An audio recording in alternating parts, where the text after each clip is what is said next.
folks. All right. Today we're going to do just one section. It's kind of involved. Let me point to the calendar just to show you what change I intend. Let's see. We are here today.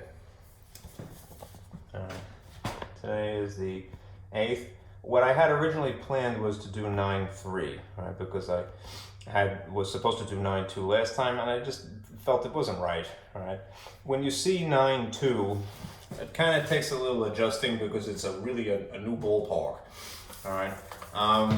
Anyhow, so what I've done is I've decided I'm going to do 9-2 and push 9-3 to next week. All right. In my timeline, I have 2 days really.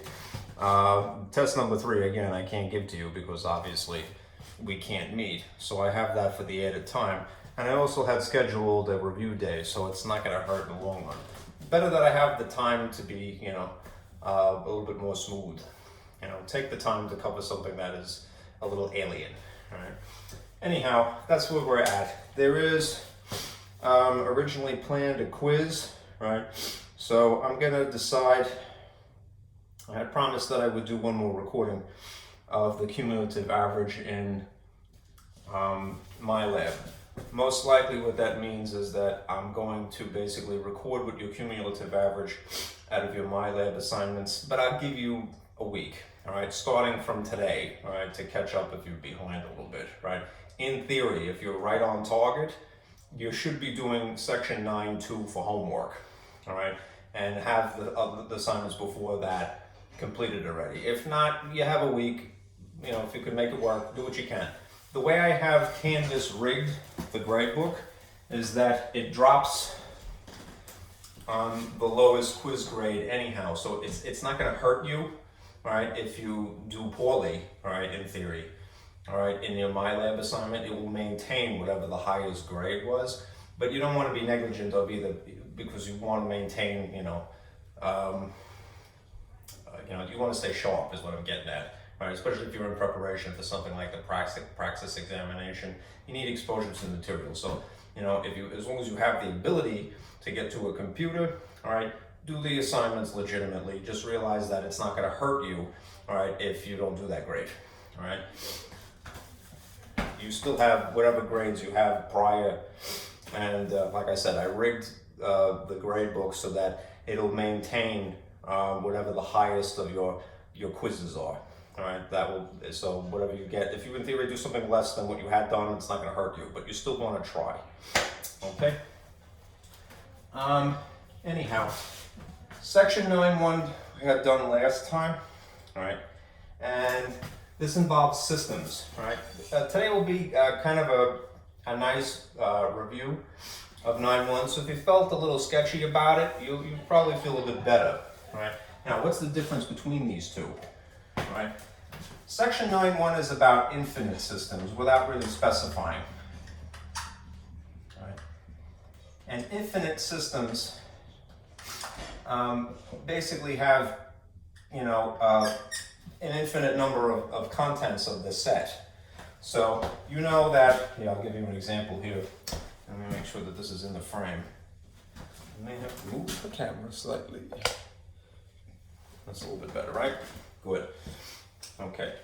As an example, all right, if you were talking about natural numbers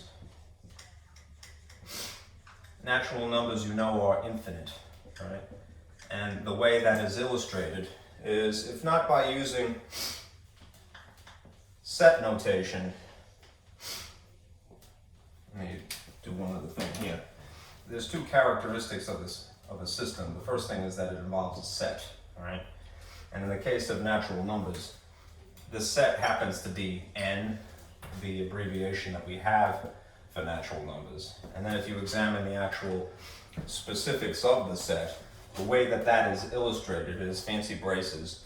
And then they usually just list 1, 2, 3, and then puts in ellipse marks to indicate that this trails into infinity, it follows, right? So the next number would be 4, predictably, and 5, and 6, and so forth, all right? Without having to draw them, is the purpose of having ellipse marks, all right? Anyhow, the natural numbers do not include 0, all right? They include 1, 2, 3, and they're natural because they're something intuitive to us, all right? We count with our fingers on our toes, right, before we go to school, all right? And the first number is 1 according to your thumb, right, or your fingers at least. Okay, that's the first characteristic of a system in general, is that you must have a set involved here. The second is this. There's an operation involved, right? And it's specifically, they'll use this phrase. They'll say, under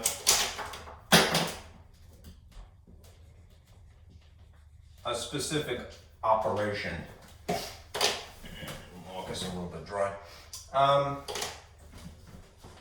And it will be technically referred to as a binary operation.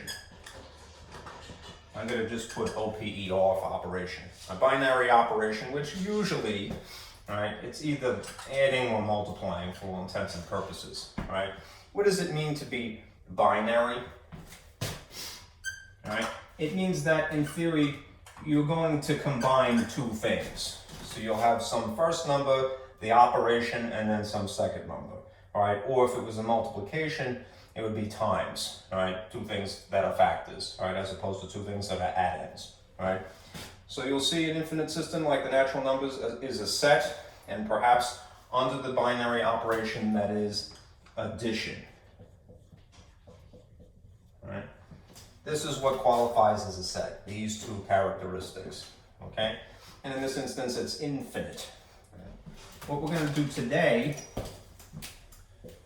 is discuss, right, finite systems. So I'll just distinguish that. Here will be finite systems. What does it mean to be finite? Now, that's just the opposite of infinite, right? If infinite is everlasting, finite is something that is terminating. All right? The example that they use in our book, all right, immediately is this. Something called clock 12 arithmetic.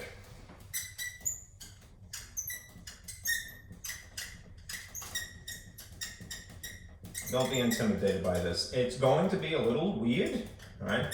Because it will defy the sort of conditioning that we're used to in terms of ordinary arithmetic. Why? Because it is applied to time, all right? And time, the way that we read it is kind of arbitrary, really, all right?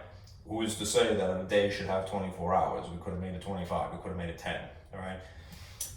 And that it repeats after the number 12. That's where the sort of absurdity, all right, comes from when you're looking at this. And you'd be like, why is it changing? Why is the adding not really quite correct? Because it's applying it to time specifically. Anyhow, clock 12 arithmetic is a good example of a finite system because there's only 12 hours, right? And specifying it that it's not Navy time would be 24, you know. So it must meet these conditions as before, all right, which is that, well, it has to involve a set and it has to involve a binary operation. Say you had clock 12 arithmetic and the set is, I'm just going to abbreviate it perhaps by S, not that it is necessary, but then I'll use the set notation. The contents of the set, that which is written in the fancy braces, all right, would be the hours of time. So between 1 and 12. All right. So you would see literally 1, 2, 3, 4, 5, 6, 7, 8, 9, 10, and because I misjudged my the breadth of this writing surface, 11 and 12. All right. Should have all of these numbers from 1 to 12 here. Okay, for your set. It's finite, meaning there is nothing beyond that. You don't see ellipse marks in your set of clock 12 arithmetic. All right. Secondly, there's the binary operation. In order for this situation to be a system, it would have to be under, meaning operated upon, some operation like adding or multiplying is typically what it is. So we'll do it again under addition. You'll see an example in a moment. That's a funny way to spell that. Okay. All right. This again, as always, is an overview of what you would see, all right, for the sake of contrast. Infinite systems are everlasting technically, and finite systems are terminating at some point. Okay?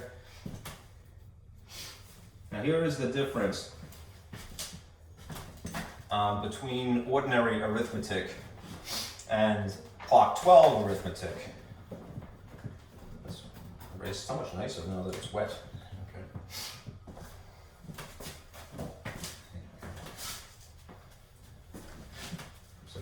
All the time. Bless you, whoever you are. Okay. Here is regular ordinary arithmetic.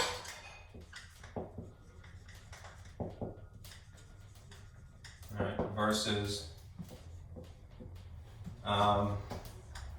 clock 12 arithmetic. I'll put this here as well.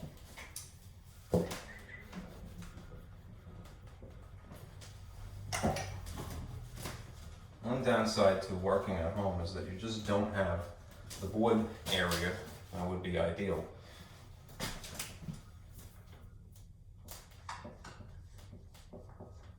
Clock 12 arithmetic.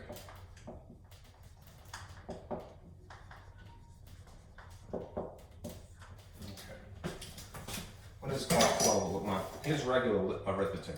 All right. You have, say, potentially two numbers. All right, and it's, you know, nobody is going to rip out their calculator when they see something like this, like, I can handle that, right? What's 4 plus 9? 13, right? That makes sense. That's what we're taught, right? The numbers themselves are infinite, all right? So we have to have a unique, if not one symbol, then a unique pair or triple of symbols, and beyond that, right, to represent the amount, all right? Well, if you have clock 12 arithmetic, you are limited to these numbers, 1 to 12, and nothing else, right? So, how does that look instead? Think about time as we read it. That is not Navy time, right? Navy time will go up to 24. If this, just to reiterate, is what you're working with, 1, 2, 3, 4, 5, 6, 7, 8, 9, 10, 11, 12, that's a little bit better, all right? Then you cannot use any other number. You cannot use 13, and not even to use them in tandem like this as a pair, right? So when you see clock 12 arithmetic, right, don't be perturbed, right? Just convince yourself it's going to be a unique sort of system. So you'll see something like the same problem, 4 plus 9, in terms of time. If this was 4 o'clock and you waited 9 hours, all right, what time would it be? All right, limiting to digits 1 through 12, or numbers 1 through 12. 1, all right? If you didn't have an explanation, right? Imagine as a person, you're just like writing this on the bus or something, right? You're like, oh yeah, 4 plus 1 is 4 plus 9 is 1, right? The people who are spying on you will be like, wow, you're an idiot. Look at that, shame, all right? Go back to school. You graduated from college, get your money back, right? They gave that man a degree, all right? Please, subtitles here, okay? All right, what time is it? 1 o'clock, all right? So, takes a little getting used to, thankfully, all right? There's a table, all right, that you could use for reference, right? And it will be amongst the handouts that I would normally give you. Okay, this is referred to as table 9.1, I think. I stole this from your textbook. Okay, it's a perfect handout, really. What's the logic behind this? Well, there's a maximum, right? If you had 4 plus 8, then that would be 12, right? But then if you have, because it's really 9 here, 1 extra hour, rather than writing something as 13, you unfortunately have no choice, all right, but to sort of reset and go back to the first number that you have to work with, 1, okay? All right, now let me point to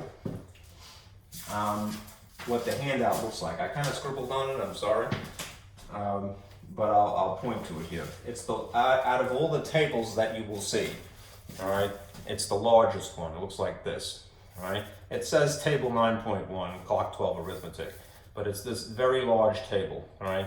These doodles that you see on it were little references for my own sake, all right? There was one, I want to say, there's a couple of drawings on this as to how to read it, all right? It more or less simulates, if you've ever had a marble notebook, in the back there is usually multiplication tables, right?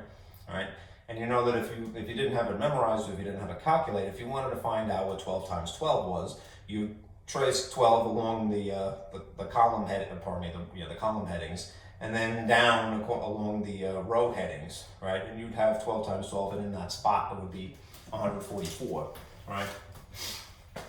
In this case, because it's not multiplication, it's clock 12 arithmetic, you would read along these headings, right? And you would read along these headings, which I wish this was a little bit more like this matching color. They didn't do that for whatever reason. But when you zero in on a location, all right, and you're trying to read this according to time, all right, it would be like so. Let's say that it's 4 o'clock and you wanted to, again, add 9 to it, all right? Here's 9 on this side here. You're adding, notice a little plus to the operation. 9 and 4, all right, unite at this location of 1, right? And you could do that for any amount of time. Like, some of it is naturally intuitive. What's 1 plus 1? 2. What's 2 plus 1? 3, all right? But it ends up going to a maximum, all right, of 12, and then it starts over again, okay? So just read it like you're looking to zero in on something as a cross. Okay. Now, let me see. Let me give you some sort of shortcuts, all right? And then we'll do some specific problems.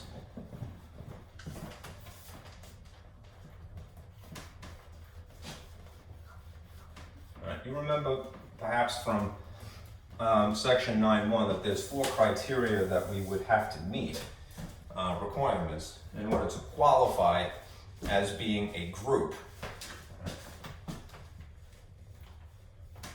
This is a bit of a summary from last time. Right. We have mathematical systems,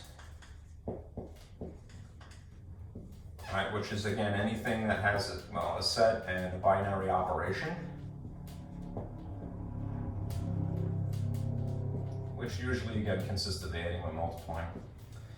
All right. And then there is a slightly stricter criteria, which is a group.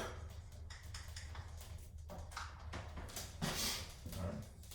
And the group must meet 4 conditions.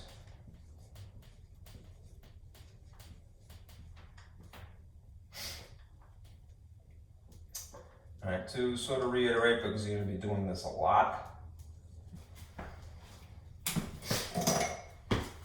there has to be closure, the group has to be closed. There has to be an identity element.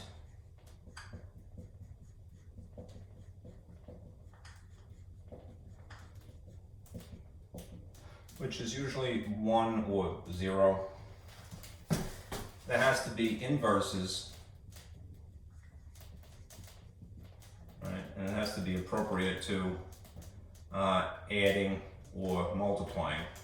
That is to say, additive inverses or multiplicative inverses. Right? In the case of additive inverses, it's more self-explanatory. It usually just means, is there a negative for every positive of the same digit?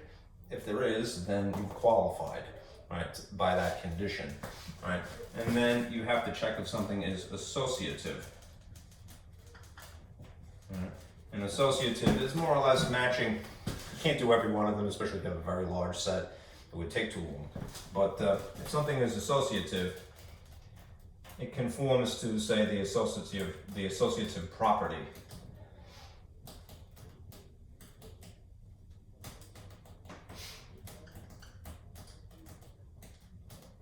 Okay. We're going to do several of these problems, so if you feel a little sketchy about any of these things, especially closure, all right, don't worry, all right? If doing enough of anything, you go, oh, okay, that's what it means. Plus, I want to just give you an overview like this, so you go, oh, we know what we're talking about. But there's going to be shortcuts, all right? All right, just make sure that you meet these 4 criteria, all right, to qualify as a group. It's closed, has identity element, an identity element, all right, has inverses, plural, okay, and it has to be appropriate to whether you're adding or multiplying. Similarly, these have to be appropriate, all right, to adding or multiplying usually, all right, and something has to be associative. So like if we checked every element, all right, with every other element, so they produce something that is associative, you can't do it entirely, all right, it would take too long, all right. However, you can, at least test a few of these. All right. So, then lastly, there's an extra specific type of group, a commutative group. That just adds a 5th criteria. Commutative groups also have this name, abelian, after the person who you could say discovered this, invented it, I suppose, would be more appropriate. Right. Commutative groups have an extra step. That is that they follow, or that they are commutative. So you would test out the commutative property. And the commutative property, at least of addition, would look something like this. All right. That the order in which you write the contents, any 2 elements, all right, if you switch them, would you get the same result? All right. If so, and that's true for all elements, all right, then you could say that it is a commutative group. It's kind of like the creme de la creme of groups, you might say. All right. Anyhow, if this was under multiplication, just realize that these would be multiplication symbols instead of addition symbols, and the same thing here. Okay. Now, as for figuring out these 3, right? Deciding whether the group is closed, deciding whether the group has identity elements present, and identity elements, or that there are the appropriate inverses, right? There are shortcuts for these. There are shortcuts when you have a table, which is kind of the reason for the table, all right? It summarizes the information, makes it easier to figure this out, all right? What does it mean to be closed? It means that if you added any 2 elements from your set, all right, say the natural numbers 1 and 2, does doing that produce yet another one of their type, right? If you added 1 and 2 natural numbers, would you get another natural number? You would, you'd get 3, right? So as long as you keep producing, as a result of performing some operation, adding or multiplying perhaps, all right, more of the same type, then the group is closed. Right? And we say it has closure under the operation. Identity elements, again, are usually 0 or 1. All right, inverses are, again, if you're talking about natural numbers at least, let's say integers would be more appropriate. Integers have a negative incarnation of all of the digits. So if there's a positive 1, is there a negative 1 present? If you're talking about the integer set, then yeah, all right?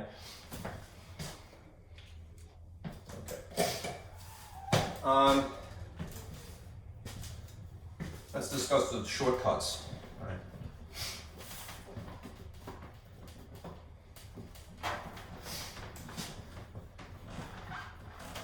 My hallway is getting a little stuffy here. So what I'm going to do is open my window. Hopefully it won't get too loud. Jump out.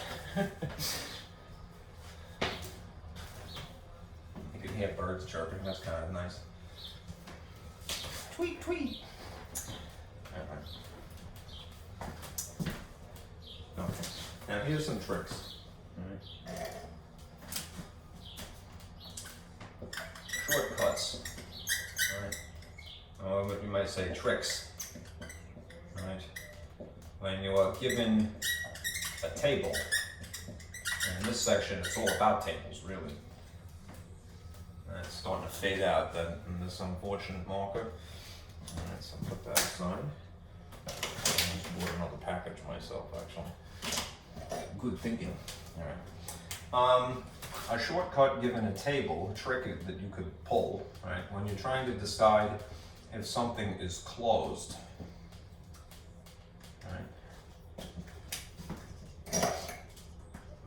Basically,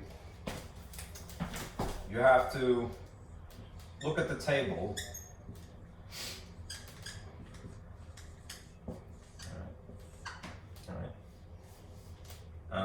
And ask yourself, is there anything extra,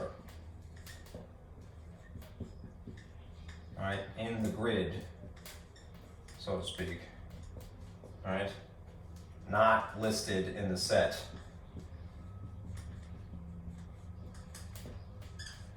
What you have established in fancy braces. All right. Look at your table. All right. If you see any extra symbol that is not accounted for in the set notation, fancy braces, then it would be not closed. All right.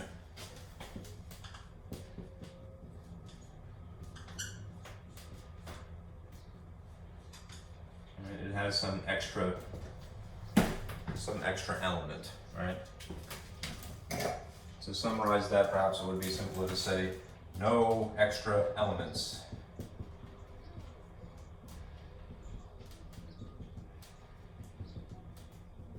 Allowed, right, in order to be closed in the table. Okay. Number two, if you're checking for identity elements,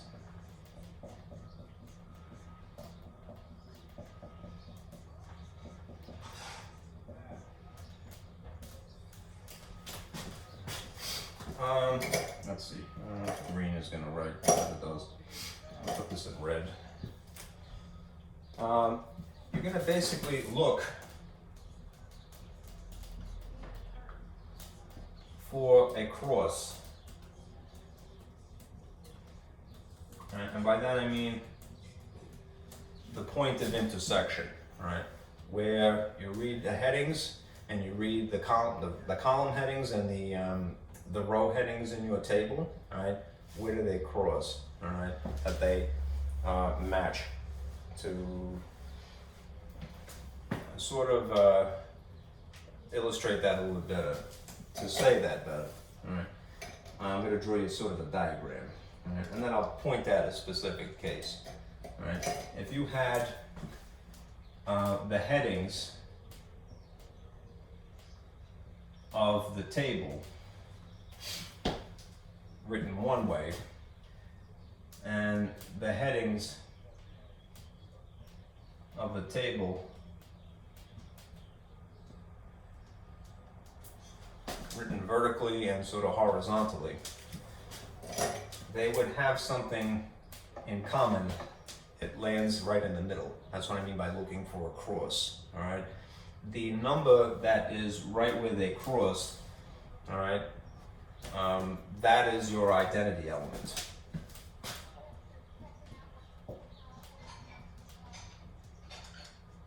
So let me point at one of our tables that we see.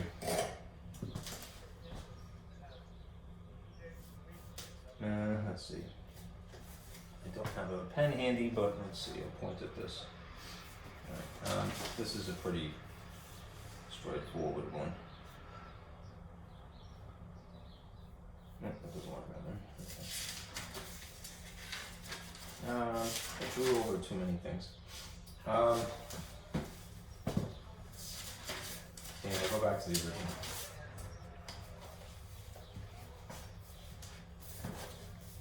here is the clock 12 arithmetic table, right? These that are sort of in an orange line here, these are the column headings, all right? 1, 2, 3, 4, 5, 6, 7, 8, 9, 10, 11, 12, all right? Simultaneously, although they didn't do this, these are the row headings here, all right? If you can basically match the column heading as you see it exactly from here to here in the table, and in this case it would be at the very bottom. You see that it's 1, 2, 3. Here at the bottom it's 1, 2, 3, all the way up to 12. And simultaneously match the row headings 1, 2, 3 in the table, in this grid here, right? That would be all the way, just in this case, all the way at the end, 1, 2, 3, 4, 5, all the way up to 12. The point where they would cross, right, is your identity element, right? In the case of clock 12 arithmetic, 12 is weirdly the identity element, right?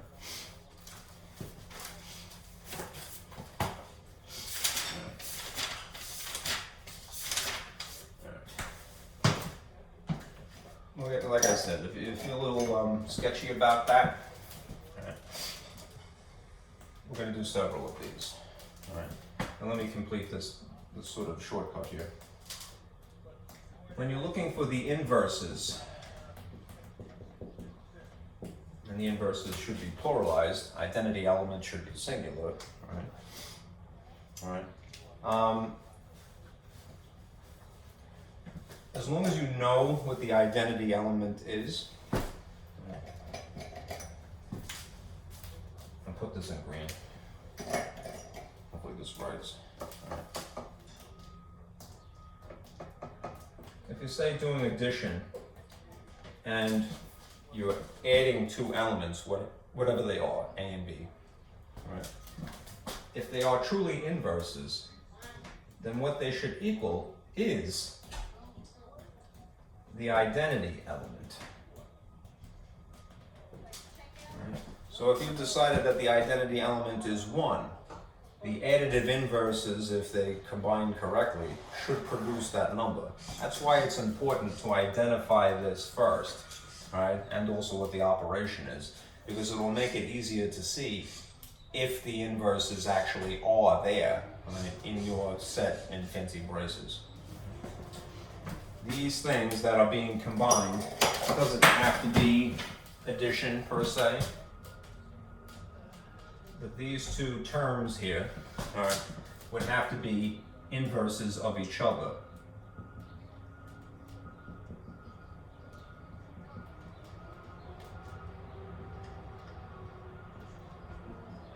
All right, and in this case, they would be appropriately labeled additive inverses because it just so happens to be adding. All right. If there was multiplication there, then there would be multiplicative inverses, right? Right. Anyhow, that's what they must produce, the identity element, and that's why you really must figure out what that number is first. When it comes to telling whether something is commutative, just not to confuse this with the heading here. What is this now?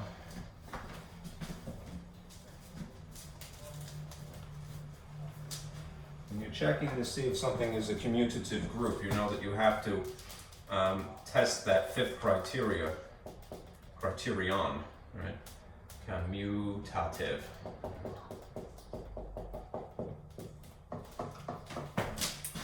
In this case, as long as again you have a table, there's a shortcut. Right? You would basically look for symmetry.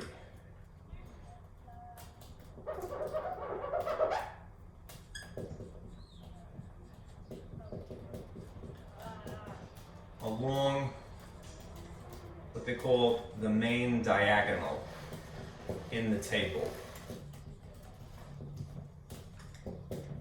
Now, the main diagonal, just to sort of illustrate, if you're given a table is a rectangle, right? Generally speaking. The main diagonal specifically stretches from here to here, right, in that orientation, right? That's the main diagonal. MD. It went to med school. All right. Now, what does it mean to be symmetric? Well, in a nutshell, like a mirror. All right. If you imagine this main diagonal to be something of a mirror, all right, you see the reflection on either side of the mirror, right? Well, when you look in a mirror, you see your own reflection, all right? If you start seeing the same things on opposite sides all the way down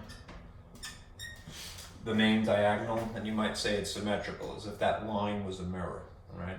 And on one side there is perhaps the original thing you could say, and on the opposite side there is the reflection. Right? Now, truthfully, a reflection is not an accurate image of anybody. Right? You don't really look the way you look in a mirror. Right? But you get the idea. All right? Think of this as being a mirror, even if it's a parallel dimension, if you will.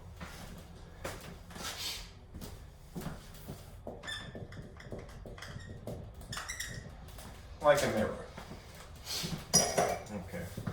That summarizes basically the first three criterion, it's plural, all right, for checking to see if something is a group. And then if you're trying to qualify something as being a commutative group, right, the creme de la creme of groups, if you will, then there's the fifth step. As far as associative is concerned, you either take it for granted that the thing is associative, they might tell you that up front, or test a few, all right? Don't just test one and go, end of that. All right, try a couple of them to see if it seems legit.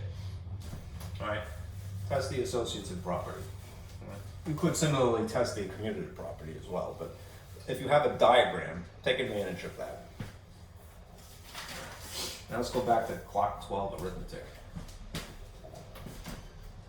I got, let's see, pollen on my eraser. Yuck, so gross.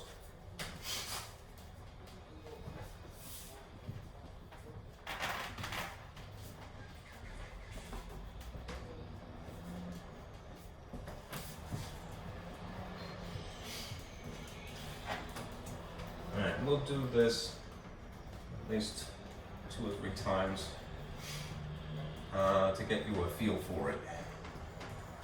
After a while, it starts to become fun because you go, oh, all right, there's a system to this. Pun intended. Waka waka. There's a system to this system.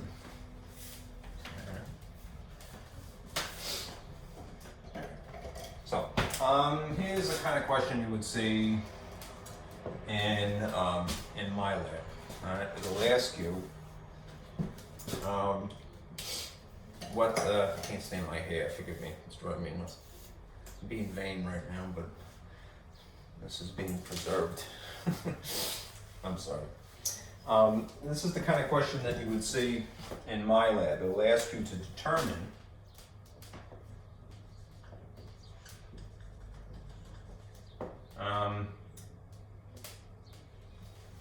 if your clock 12 arithmetic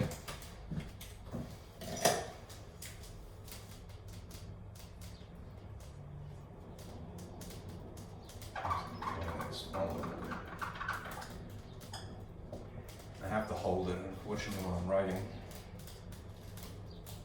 If clock 12 arithmetic, and just to emphasize this point, under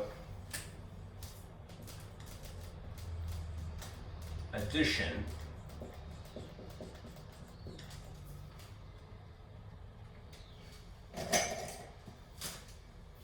is a commutative group. So in this case, we'll be checking 5 criteria to verify if it's the ultimate of all, the ultimate of groups, commutative abelian groups. All right. First thing to start with, all right. Clock 12 arithmetic. What does the set look like? Always start with the set, all right? And this should be written in fancy braces. Again, and not to badge you. All right, it's numbers 1 to 12. So I would physically write that, all right, in fancy braces. 1, 2, 3, 4, 5, 6, 7, 8, 9, 10, 11, 12. This fits so much nicer. And hopefully it's legible. Okay. Now, we have to check our criteria. So, one by one. Is this closed? And for that, in that case, you need to look at table 9.1. Right. And we'll see any extra elements.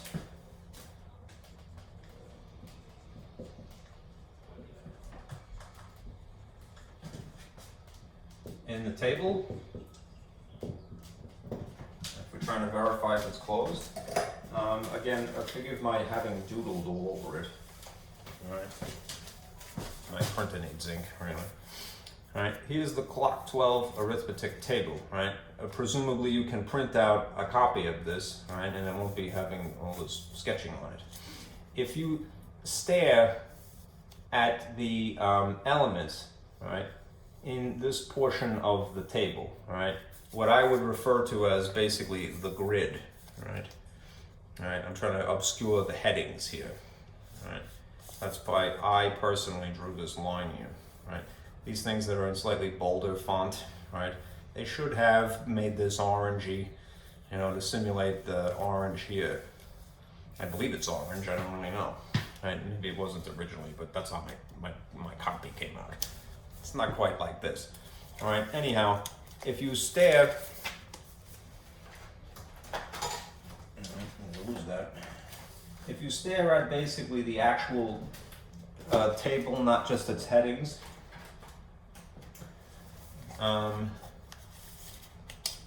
past this line, underneath this line, in this area here, that is in sort of a paler, sort of yellow, or perhaps an orange. Right? Do you see any extra things that are not in this set? Right? Any extra elements? And the answer in this case would be no. All right? There is only numbers 1 through 12 in this area. All right? So therefore, good. All right? This means that, yes, it is closed. All right? Check mark. All right? There are no extra elements in the table.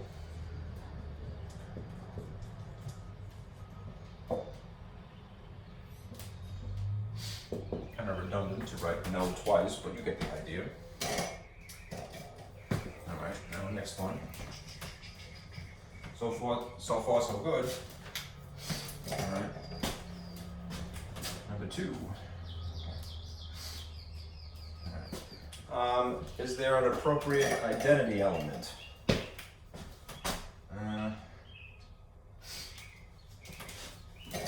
I'll alternate.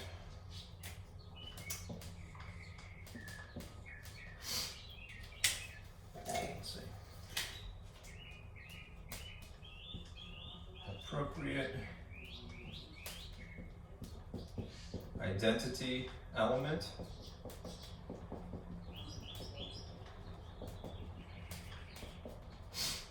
In the set.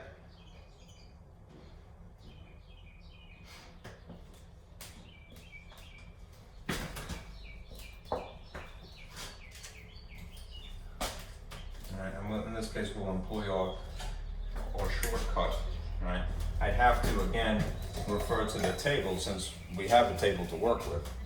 Right. I did draw this before, all right? But I'm going to do it again, because I think it was a little too sloppily written. All right? What you're going to look for when you're trying to identify the identity element, right? And it would have to be appropriate, to whatever the operation is. Right. And in this case, it's appropriate to clock 12 arithmetic. Clock 12 addition, right? Right. And remember, clock 12 addition is a little goofy, right, compared to regular ordinary addition. Right? So in this instance, we're not looking for 0 or 1. Can't really stress that enough, right? 0 or 1 is for ordinary arithmetic. Those would be the ordinary identity elements. 0 if you're adding, 1 if you're multiplying. All right, for clock 12 addition, it will be something else. All right. So what we're going to do is we're going to look at the headings.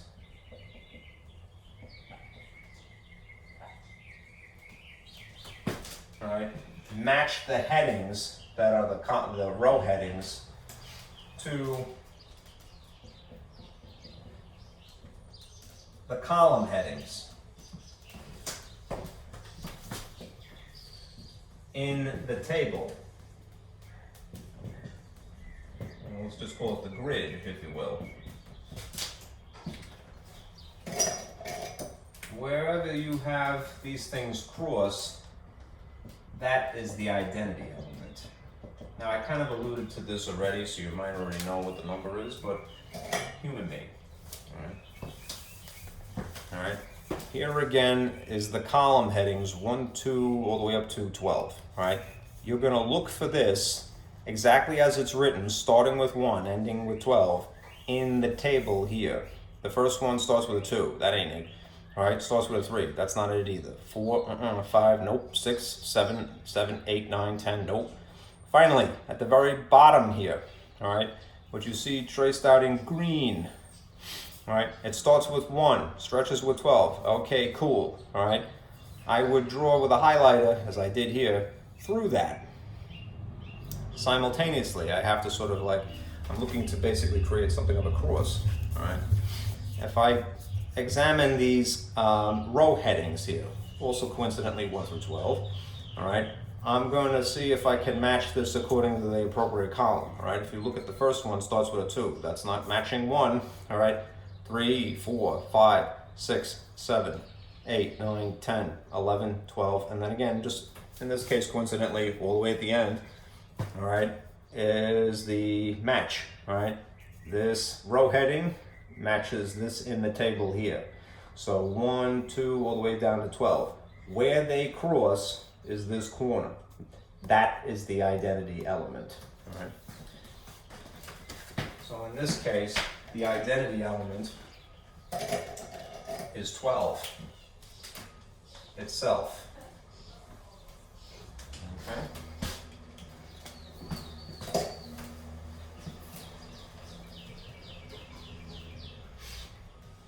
All right.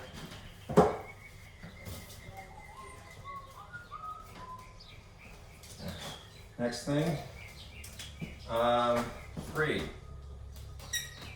Try to reserve some space here.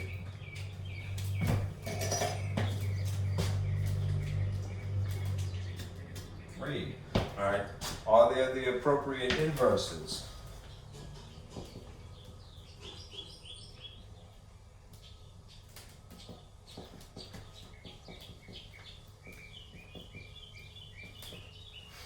All right. And remember, it's appropriate to the operation. All right.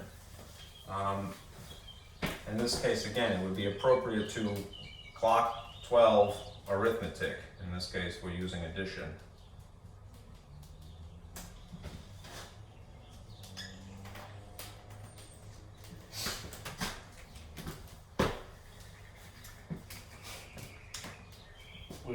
I should complete this thought. We've identified the identity element as 12, right? Is that one of the numbers in the set? It certainly is, all right? So we have satisfied that condition as well, all right? As for the inverses, all right? You have to convince yourself, well, remind yourself that using the binary operation in question, and in this case, the binary operation is addition, right? Clock 12 addition, though, all right? Does this using any two, well, the appropriate inverses anyhow, produce the identity element?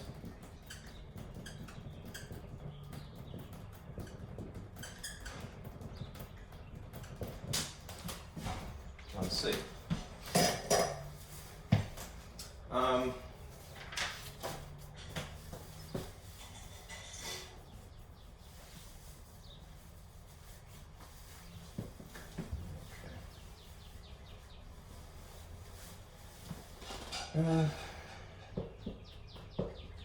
Well, there's a table, all right? And there's this table I'll show you here. All right. Table 9.2 is the inverses, all right, combined with the element, all right. And notice what they produce, all right. If you tried 1 with 11, you would indeed get 12. If you tried 2 with 10, you would indeed get 12. 3 with 9, you would get 12. They keep producing an element and its inverse, all right, would produce 12.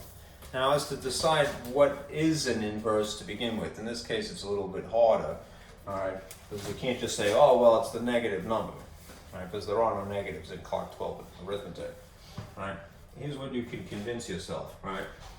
The table that's 9.2 says yeah, all right, it proves that this condition is met, so don't worry about that, all right. But if you're trying to establish what the inverses are, right, these two terms would have to be the inverses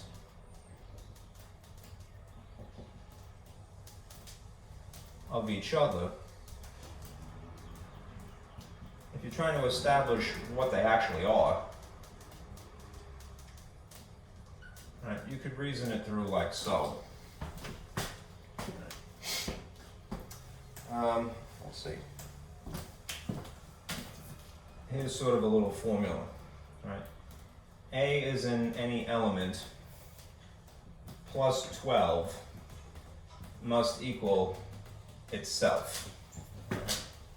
According to clock 12 arithmetic. And I can't stress that enough. According to clock 12 addition. Okay. If this is the identity element, right, it would normally be 0, all right, in ordinary addition, or it would be 1 in ordinary multiplication. And then if you combine 0 with whatever you have, all right, any element, it would just maintain its status, all right? It's the identity property of addition, all right? Anything plus 0 would be that thing, right? Itself. According to clock 12, anything plus 12 should be itself. So you could test a few of these, all right? This is where you might go, Jesus, this is really bizarre. Humor me, all right? I'm trying not to erase too much. I'm gonna do a couple of these to walk you through the process.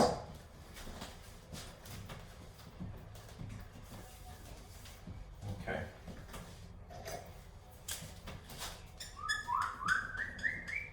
Okay.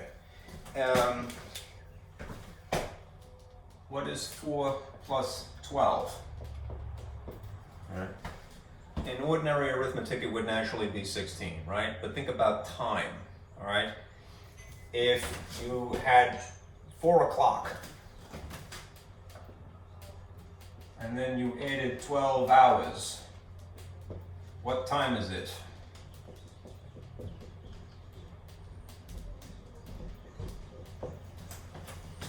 What's 4 plus another 12?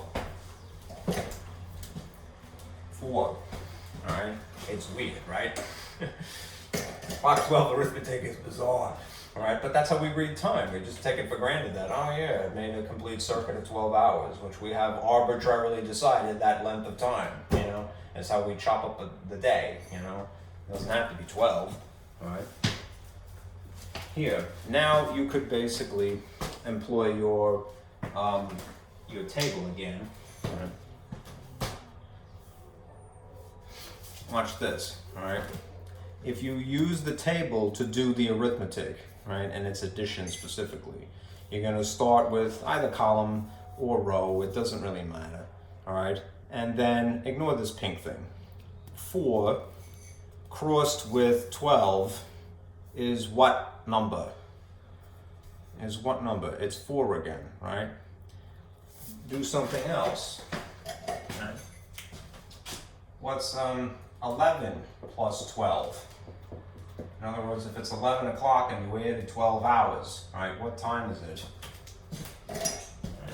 You You could figure it out without the table, of course, but use the table. Well, here is 11 o'clock, right? So if you cross 11 with 12, what number is it again? It's the number itself, 11. If you did 10 plus 12, it would be 10 o'clock. 10 crossed with 10, right? If you did 7 o'clock plus 12, 7 plus 12 is 7 according to clock 12 arithmetic. It's weird, I know, and it takes a little getting used to, but use the table to your advantage, all right? To complete this thought. Anyhow, what does that mean? All right. These are the inverses, all right? All right. Alright.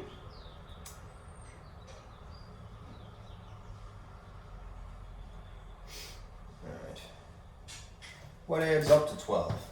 Alright. Alright. You have this other table, of course. Yeah, let's see. Alright. These are the inverses in table 9-2. Alright.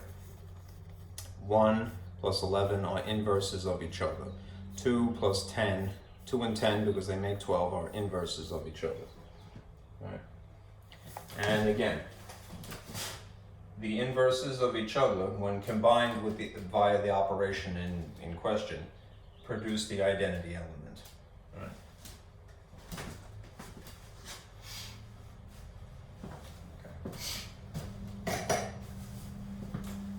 Right? So anyhow, you have that table 9-2. Right.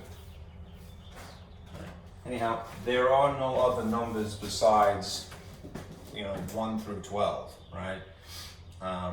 And in tandem with certain pairs, all right, they'll produce the identity element. So we have qualified basically this condition as well, satisfied that condition. Are the appropriate inverses there?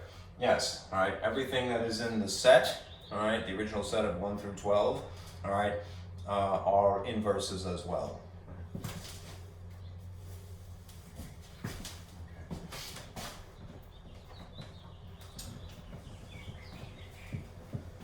All right, that's 3. We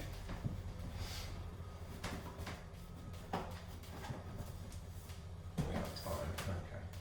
I raised a little too much, but I need the space, unfortunately. We have satisfied our 3 conditions by use of a table. And again, I promise you there will be another example to reinforce this.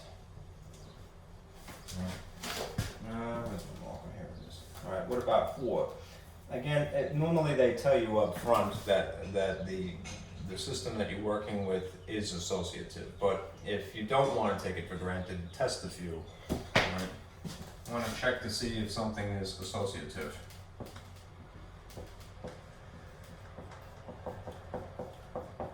Which means in the case of addition, we're going to follow this model, the associative property. The associative property involves 3 terms, all right? Those grouped together here, and then the grouping shifts, right? Includes one of the same elements only. So there you have that. Now just beware, all right? This is again applying clock 12 arithmetic, so it's going to be a little strange. All right?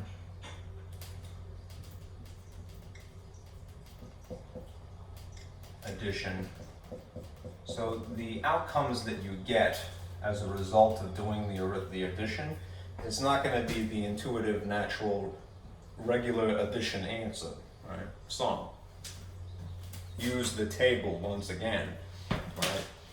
If you were to do this problem, right?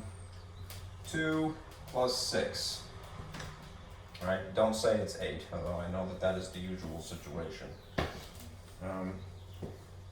Verify with the table first. It's going to be coincidentally the same thing, but don't just go with your intuition because it will defy your own logic if you're not careful. Okay. because it's not exceeding the maximum of 12, these two numbers are not going to exceed the maximum of 12. It just coincidentally happens to be the same number. But use the table. All right. Here's the table again. Cross 2 with 6. What do you get? 2 and 6 crossed is 8. All right. So you get 8 here, and now you have this leftover 8 here, and we'll do this. Incidentally, do remember, you should do what is in parentheses first, right? That's following the order of operations, okay? Now, if you cross 8 and 8, now you know under ordinary circumstances it would be 16, right? But again, use the table, all right? Unless you want to try to figure it out, you know, you can. It's certainly possible, but this will make your life easier. Here's 8. Cross 8 with 8 itself. So what's the answer? 8 plus another 8 hours is what time? Is 4 o'clock. Right. Now think about that. If it's 8 a.m., 4 hours is 12. That's the maximum. And then another 4 hours that makes another 8 is 4 o'clock. So the result of this, weirdly, is 4. Okay. Now, if this is truly associative, then if doing the operation in a slightly different order should produce the same result. Right? So now you're doing these two first, right? Again, under ordinary conditions, 6 plus 8 would be indeed 14, right? But you have to think of it in terms of time. So use the table again, right? Not to beat a dead horse, right?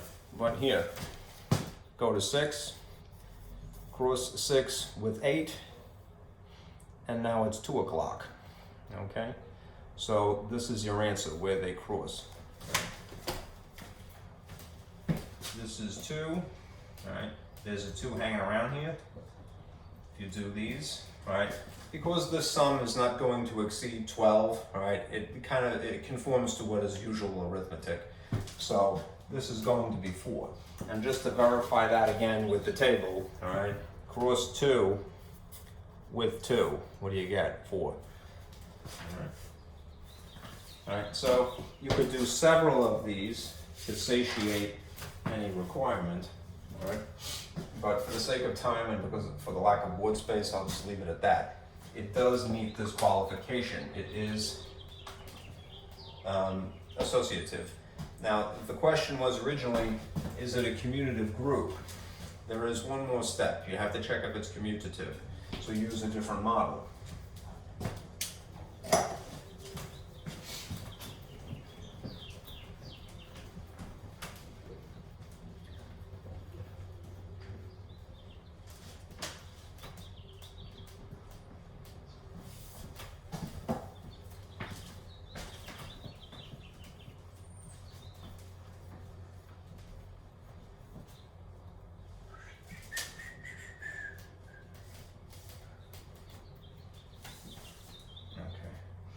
So, here, last thing.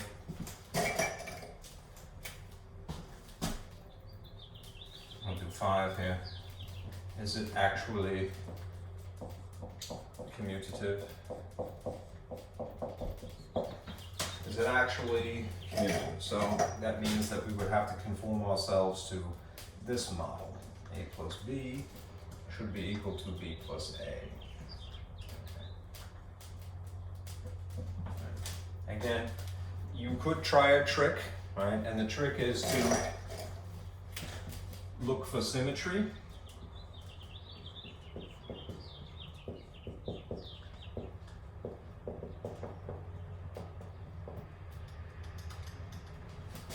Symmetry about the main diagonal. And again, the main diagonal, if this is a rectangle, is stretching from here to here. Do you see the same things on opposite sides of this line as though it was something of a mirror? All right. Again, because of my scribble, it's not really helping. All right, but ignore this orange diagonal here. That's for some other purpose. It's not really relevant right now. The main diagonal would be stretching from the upper left corner down to the lower right corner, all right? And although it's kind of hard to see, all right, look at 2, 4, 6, 8, 10, the evens, all right? On opposite sides of this line, I may have to use a pencil to emphasize this, so I'm going to steal my little pens here and draw this.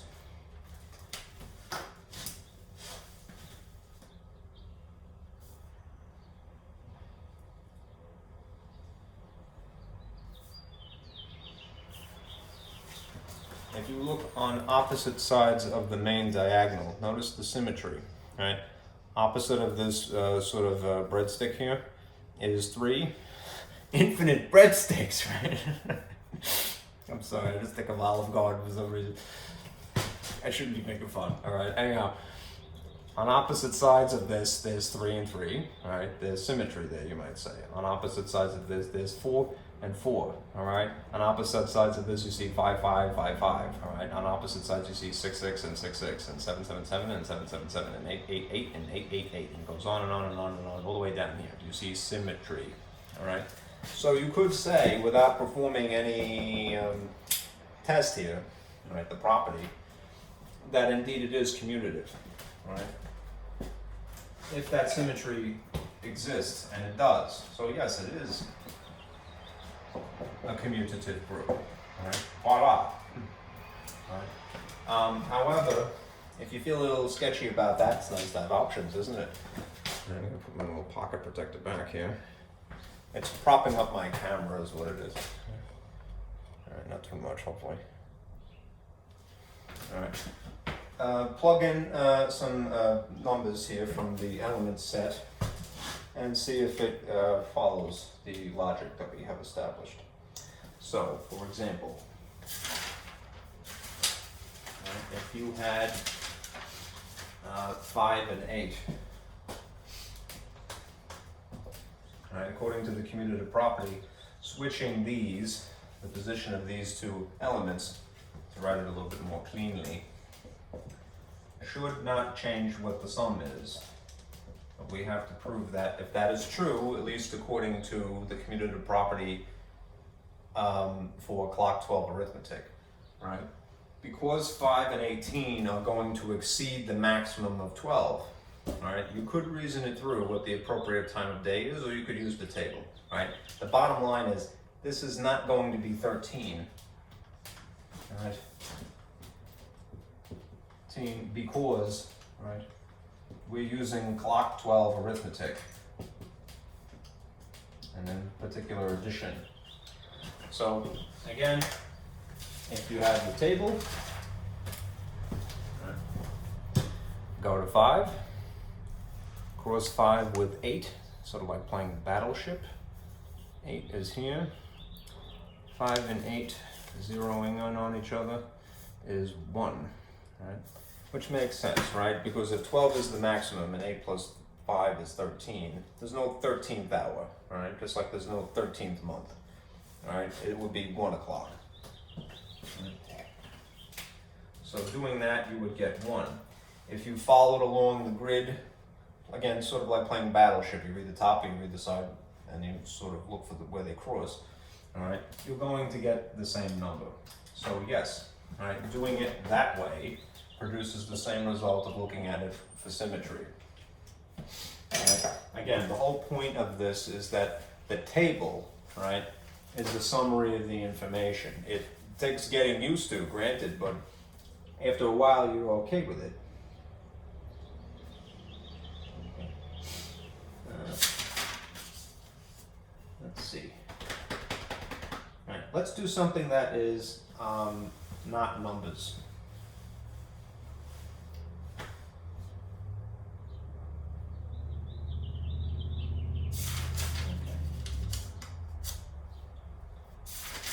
So you had an example that looks like this. There is a second handout that has a table, and unfortunately I scribbled on it here.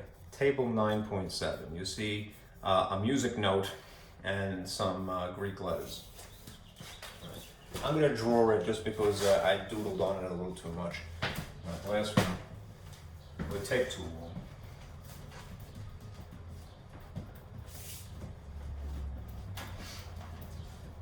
It's too bad I couldn't recycle my other thing here. Okay.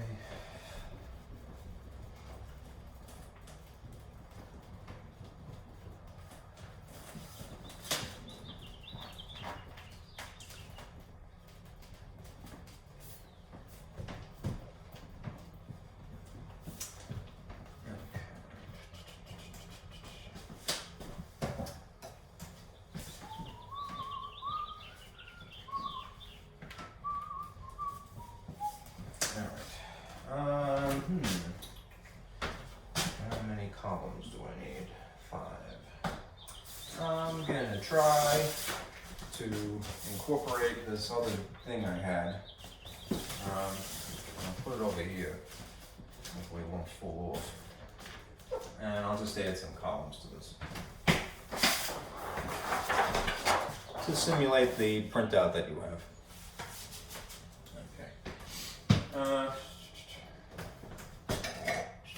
There's my marker. There you go.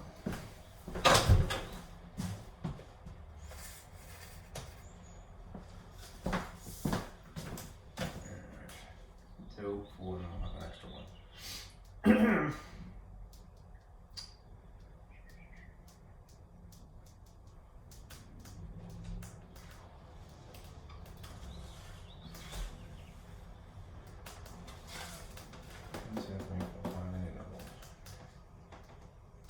6.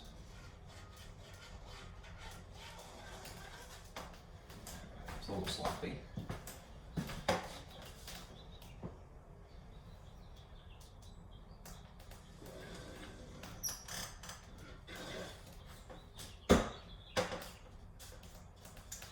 Trouble with this is that I can't press too hard, even though I'm leaning against the wall right now. Let's see if that's visible. Just getting there. Okay. This is unnecessary, but I'll put it in anyway.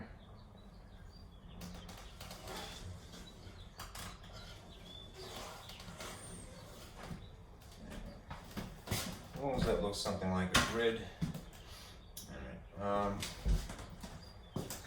I'm gonna just duplicate what is written here. I'll try to make this contrasting as best I can. What you see up in one corner of table 9.7, right, which is available again in the handouts, is that there's a musical set of notes here, right? And incidentally, the example that we're doing is a system without numbers.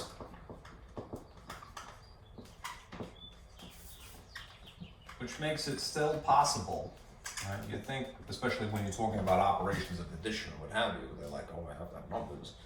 The truth is, what you're going to see is that there's ways around that, all right? At least if you have a table, all right?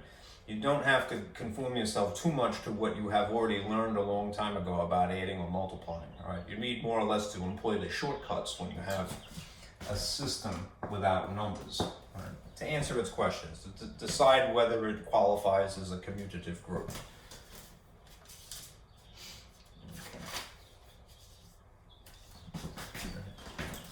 Okay. Is this commutative? That would be our question.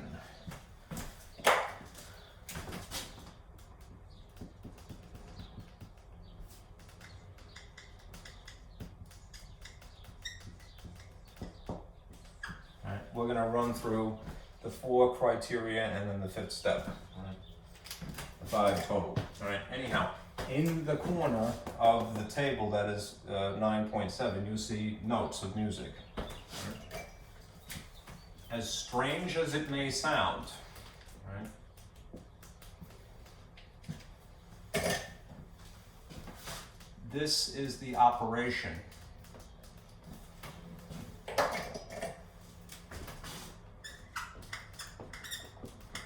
What is written in this corner is the operation, right? Normally would be plus, normally would be multiplication x or whatever, right? But it can be, since this is a non-numerical system, it doesn't have to be. It could be anything weird. Okay. And in place of what would normally be column headings, right, what you see are Greek letters of the alphabet. So I'll put these in blue. You see in this order, lowercase alpha, beta, this is gamma. It looks like scissors almost, like a really messed up pair of scissors. And this is a lowercase delta. Like delta is normally a triangle in math world, right? But it's a capital delta. This is a lowercase delta. Right? And running alongside is the same exact thing, right? In the same order. So you'll see alpha, beta, gamma, and lowercase delta again. So I went a little far. I didn't need the extra stuff. What I'll do is I'll erase out where the limits are here. Right, basically the table should be confined, right, to this much space. Okay. I hope this is not my new marker because it's really drying out. Jeez, this got the thing. That don't last for nothing. Okay. All right. As it is written in the table, these are the results of applying what you see in the grid here are the result of these things being combined according to this weird operation of musical notes.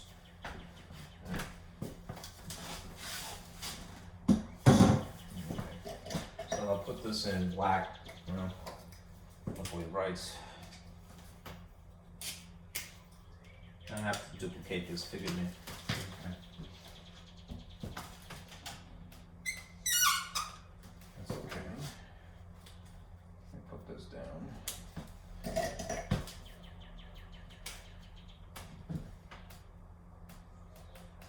Alpha, beta, gamma. Alpha, beta, gamma, delta, beta,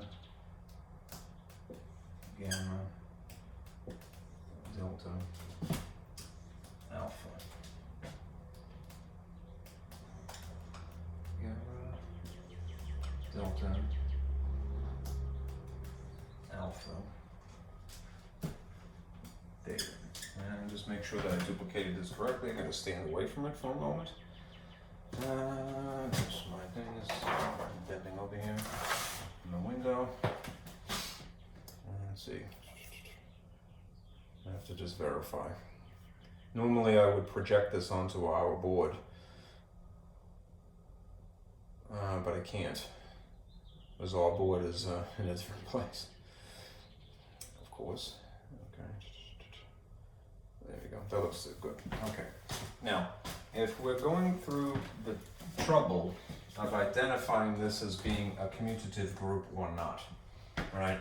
We'll employ the tricks that we have at this point. Now, again, forgive it for the fact that it's not arithmetic in the classic sense. It doesn't have to be, is the whole point.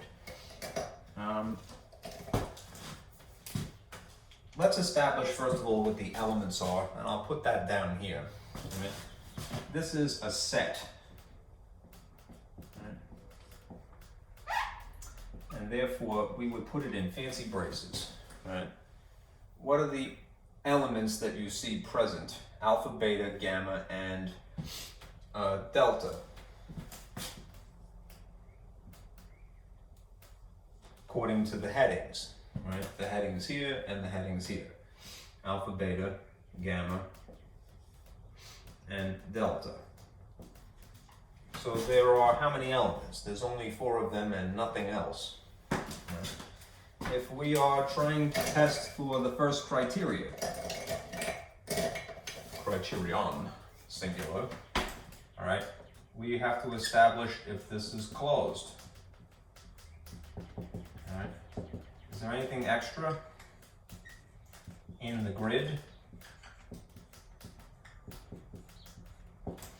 If you stare at what's basically written in black here, is there any other element that's not what's written in the headings here and here in red and in blue? There isn't, right?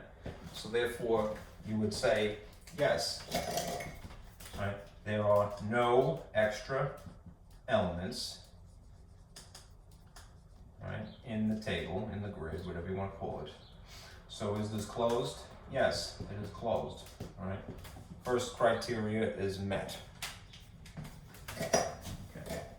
Number 2. That's 1. Number 2, we have to identify what the identity element is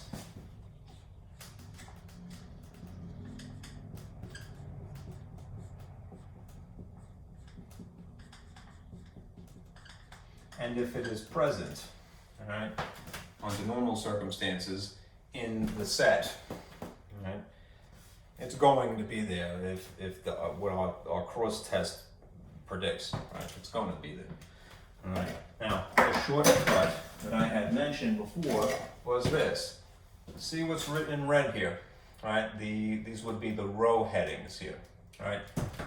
Go into the table, into the grid where you see exactly these elements in this exact order, all right? And what you would get is this column here. Alpha, beta, gamma, delta matches red, alpha, beta, gamma, delta.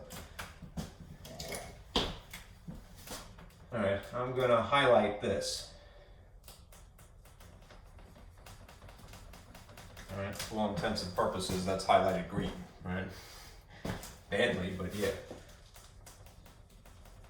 I'll try to doodle on top of it, what was there. Right. This is alpha still, just sloppily written. Beta still, gamma still, delta still. All right. Now, we take what's in blue here, all right, which is coincidentally written in the same order, all right, alpha, beta, gamma, delta, and we're going to go into the grid and see where we get this exact match, these exact elements in this exact order. Where does it occur? Alpha, beta, gamma, delta. So what you would see is this cross that is forming here to highlight. And again, let me just emphasize what is actually there that I've scribbled on. You see those same elements. Now, if you're trying to identify the identity element, it's where they cross, right? Where the row headings and the column headings, row headings here, column headings here, cross in the table, in the grid, so to speak, right? That is your identity element, the point of crossing, right? So what is the identity element? It's beta, apparently.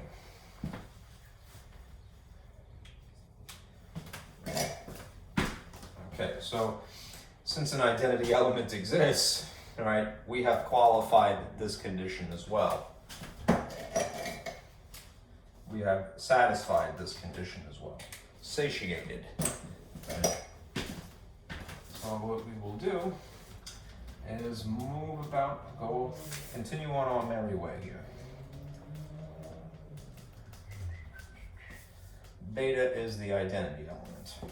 Okay, we need to know the identity element in order to continue and consider our inverses, unless an inverse table is actually given to us.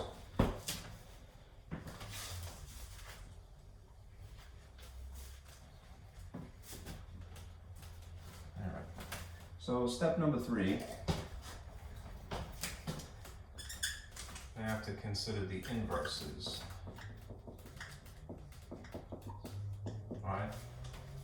Are the inverses in the set, right, as well as the elements being in the set? Right. They'll have dual purposes, basically, right?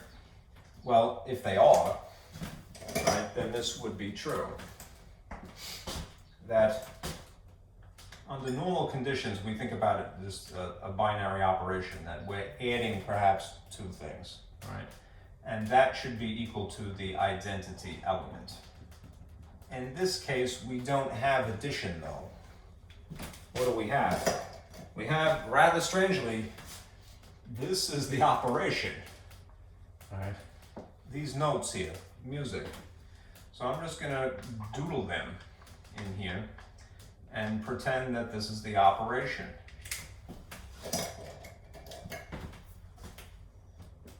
And then consider some pairs of inverses and hope that they equal B, right?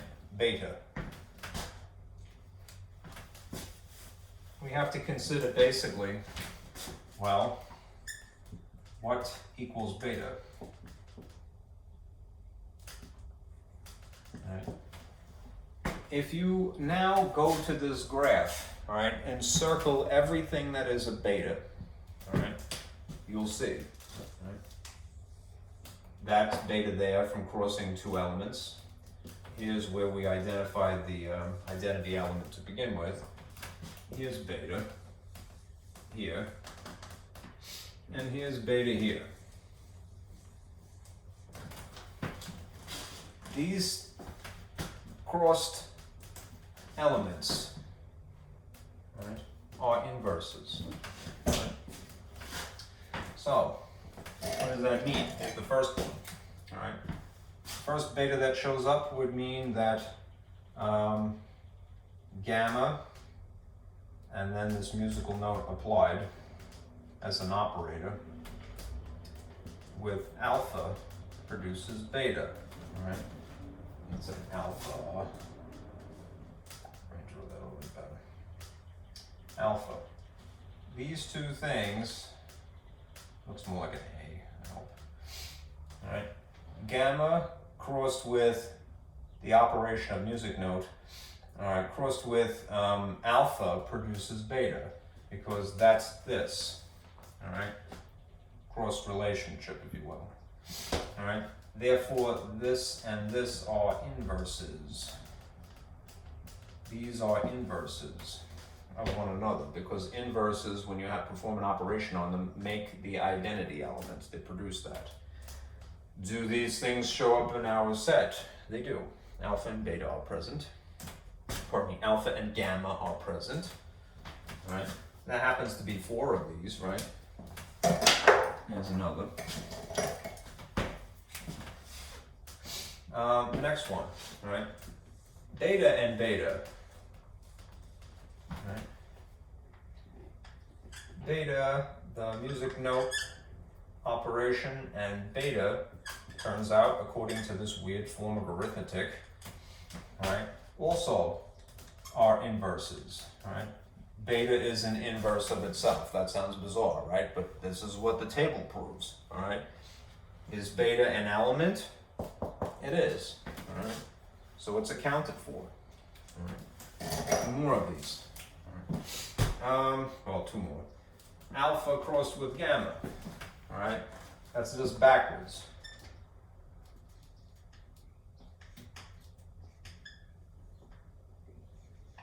Also produces beta. Therefore, these are inverses. Alpha is the inverse of gamma. Gamma is the inverse of alpha, apparently. All right, and they are accounted for in our set. And then there's the last one.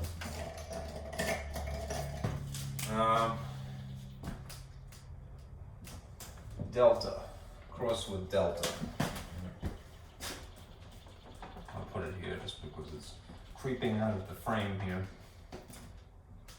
Delta, operated by itself, apparently also produces beta. So therefore, delta is also an inverse of itself. As strange as that is that accounted for in our list of elements in the set? It is. All right. So we have basically satiated condition number 3, which is that are the appropriate inverses in the set? They are, all right? So we've met our 3 conditions, all right, that are the normal 3 conditions, and we use the table to identify what they are, okay? Delta and delta are inverses of each other. Gamma and alpha and alpha and gamma are inverses of each other, and beta is an inverse of itself as well. Okay, now if you notice, there is a handout, and I'll show it to you now, right, that confirms this. Table 9.8 as part of the handouts, you see, look what these work out to be. That produces beta, that produces beta, that produces beta, that produces beta. You don't need this to be told that, right? You can infer that from linking up, from crossing the columns with the rows, headings, okay? And zero in on the things that make the identity element, okay? All right. Now we check to see if it's associative, and also if it's commutative. All right. If it's associative, all right, we have to, if they don't specify that it is to begin with, you could test a few elements in tandem. So I'm going to move this now, and I'll write the associative property down here.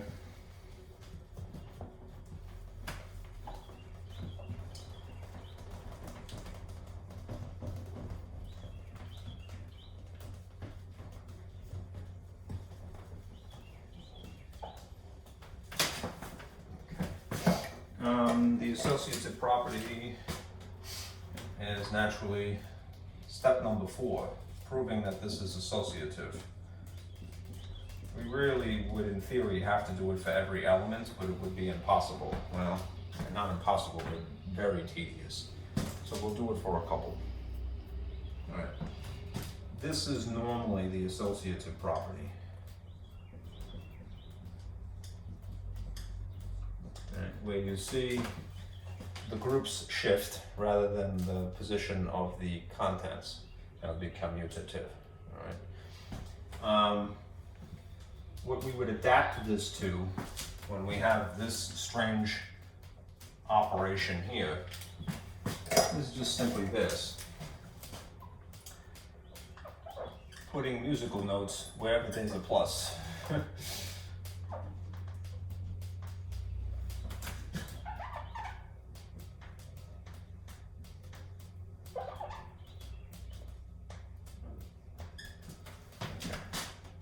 And opting for different symbols. So let's say that we went with gamma here, and I'll put it here, and delta in place of these. So I'll put this in a different color just to make it contrasting. Delta. And then I'll use alpha on the end.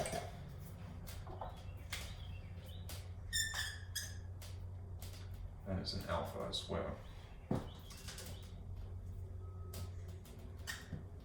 Okay. If this is associative, the sort of arithmetic, the operations produced in the correct order according to grouping would be the same on both sides of this line. All right.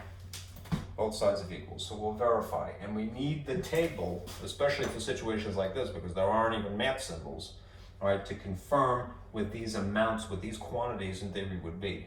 All right. In other words, let's start with this side. All right. Delta crossed with this weird operation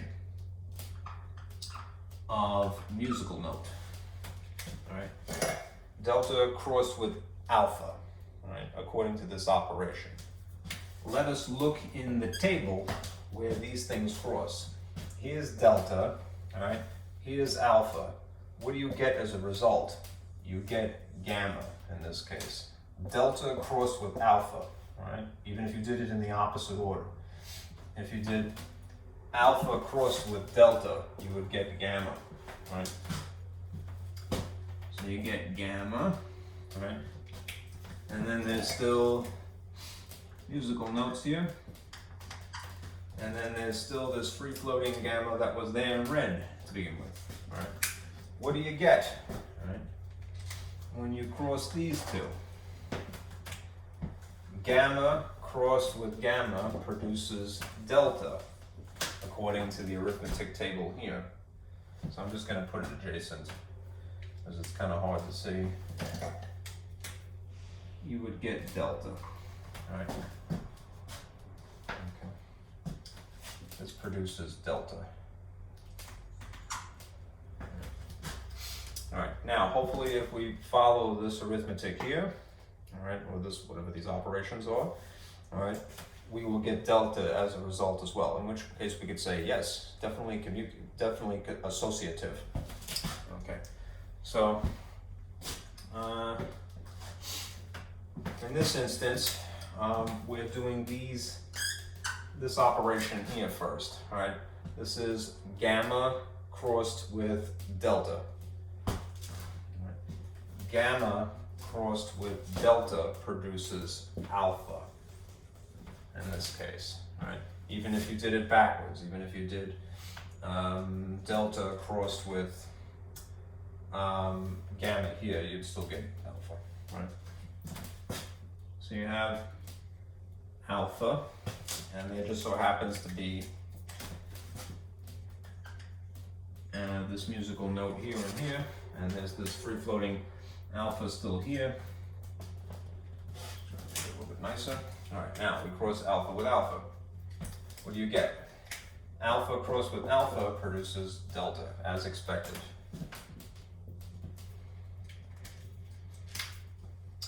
You get delta, okay? So, what does that mean? It means that this is indeed associative.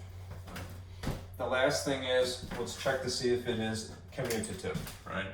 The whole 9 yards, the fifth step, if you will, all right? And we'll use the shortcut. The shortcut would be, let's see if there is symmetry to prove that this is a commutative group. There would need to be symmetry about the main diagonal. Right, and again, the main diagonal is running this way to this way. All right. I've scribbled on this a lot, all right? But let me just make sure that you're looking in the right place. So I'm gonna put a marker across here. All right. The main diagonal would be from the upper left corner down to the lower right. So I'm going to encapsulate as best I can with all this schmutz on the board here. This is the main diagonal. It's actually sort of erasing itself. Right.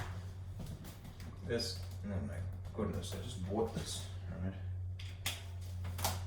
All right. That's the main diagonal. The diagonal line that stretches from the upper left down to the lower right. Let's see if there's symmetry on opposite sides. Right? Do you get the same thing as if this was a mirror instead of infinite breadsticks at Olive Garden? I don't know why that's funny to me, but it is. All right, alpha, alpha, right? On this side, beta, beta, all right? Immediately next to it, gamma, gamma, and then further away, even still, gamma, gamma. All right. Gamma, gamma, gamma, gamma, gamma, gamma, gamma. Okay, delta and delta on opposite sides of this median here, right? And then alpha, alpha again, right? So it does have symmetry, right? Does have symmetry. All right, so you would say it is a full-fledged commutative group, right? Because it meets all 5 criteria. All right, now the last thing is just to remind you of a couple of things. All right, erase this now.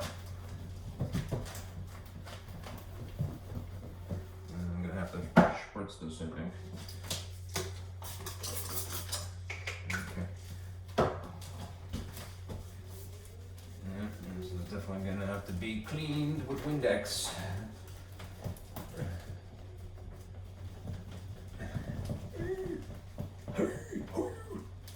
Old man Ziegler, open your golden gates.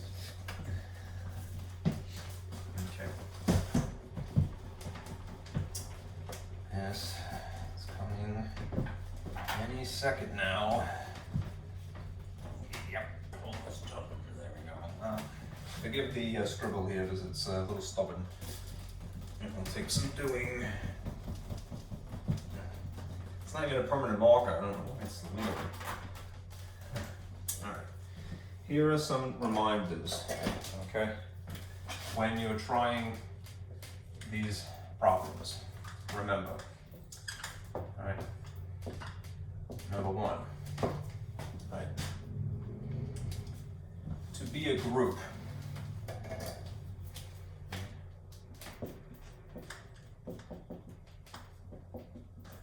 Never mind a system, that's basically anything with numbers, symbols, lucky charms, and an operation of some sort, including operations that look like lucky charms as well.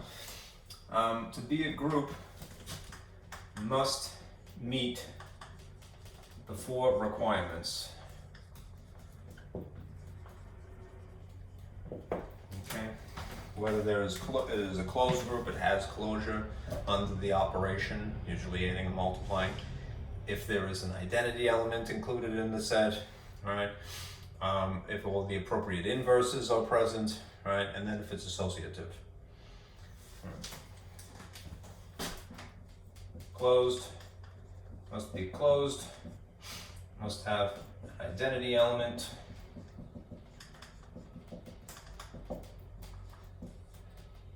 Must have inverses.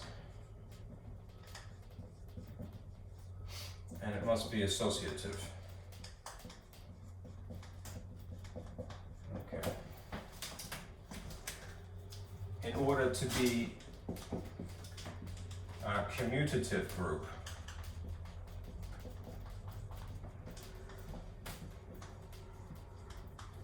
it must meet the fifth condition, which is that it is commutative.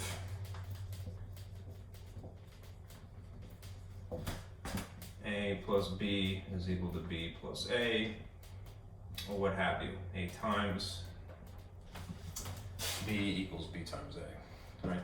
Or you could try to look for symmetry about the main diagonal.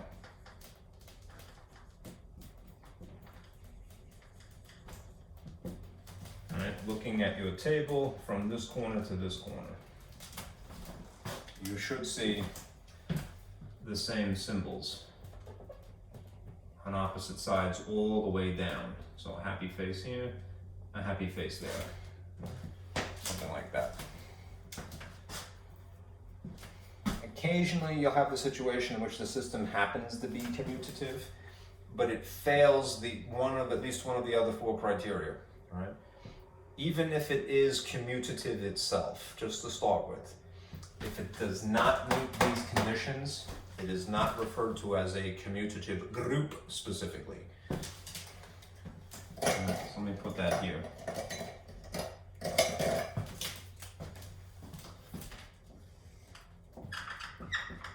Three, see if that's legible. 3.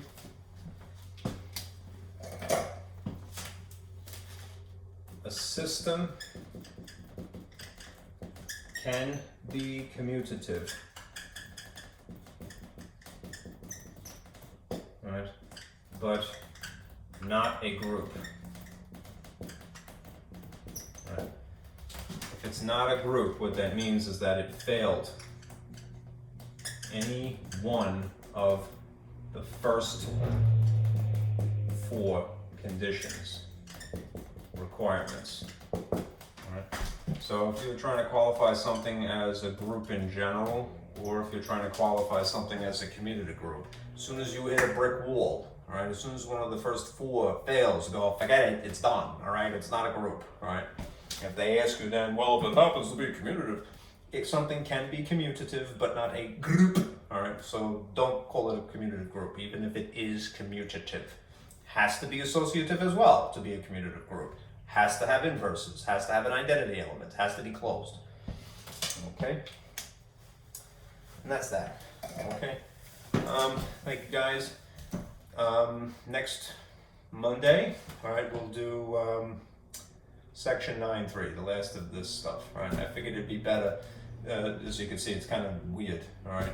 So just deal with it by itself, right? Get used to it, all right? Again, I'm gonna record my lab cumulative average for quiz number 3, but I'll give you a week, all right? So according to my calendar at least, right, I was going to have it due today, right, the 8th, but since the holiday is coming in theory we're off on Sunday, not that we meet on Sunday anyway, but I'll give you a week. So I'll record on the 17th, right? I'll send you a note so you know.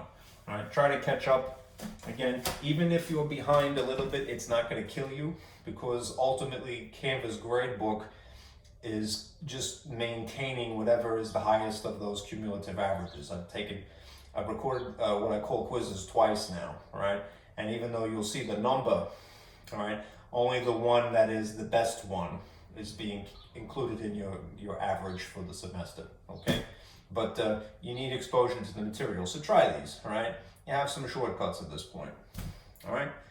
Stay safe. I'll see you on Monday.